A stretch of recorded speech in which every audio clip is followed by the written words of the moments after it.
বন্ধুরা, যদি ক্রাইমের কথা বলতে যাই তাহলে এটা পৃথিবীর প্রত্যেকটা দেশেই ঘটে থাকে। কিন্তু দুনিয়াতে এমন কিছু দেশ রয়েছে যে দেশগুলোতে মাফিয়ারা এতটাই ভয়ঙ্কর কর্মকাণ্ড করে যার ফলে ওই দেশগুলো পুরো বিশ্বে আলাদাভাবে পরিচিতি পায়।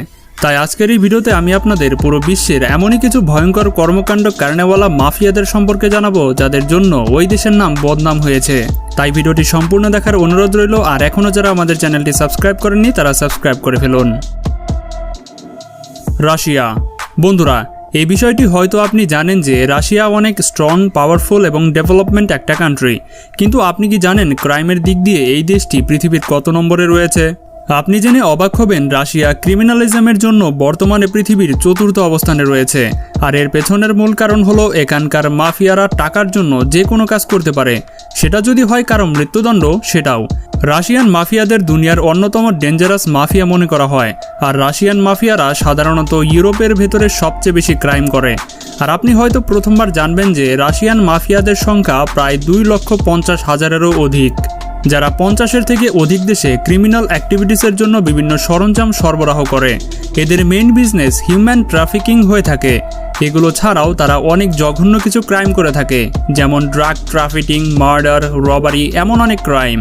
আপনি জেনে অবাক হবেন এখানকার গ্যাংস্টারের মাত্র একটি গ্রুপ বছরে $11 বিলিয়ন বেশি ইলিগাল মানি জেনারেট করে থাকে। যাই বলুন না কেন, রাশিয়ান মাফিয়ারা কোনো জল্লাদের থেকেও কম কিছু নয়। ইটালি। বন্ধুরা, ইটালি এমন একটা দেশ যেটা বিশ্বের সবচেয়ে বিপজ্জনক দেশগুলোর মধ্যে একটি হিসেবে বিবেচিত হয়।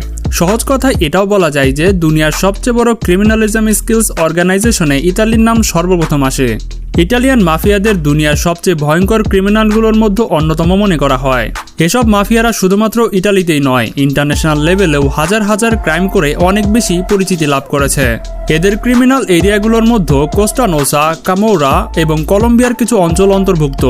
এখন যদি কোস্টা নোসার কথা বলতে যাই তাহলে তারা এখানে দীর্ঘদিন ধরে ইটালির সবচেয়ে বড় মাফিয়া গ্রুপ তৈরি করেছিল। আজকাল এই মাফিয়াগুলো সাউথ ইটালিতে অনেক বেশি অ্যাক্টিভ। এরা সাধারণত drug dealing, murder, smuggling, illegal gambling, money laundering এবং কিডন্যাপিংয়ের মতো জঘন্য ক্রাইম করে থাকে।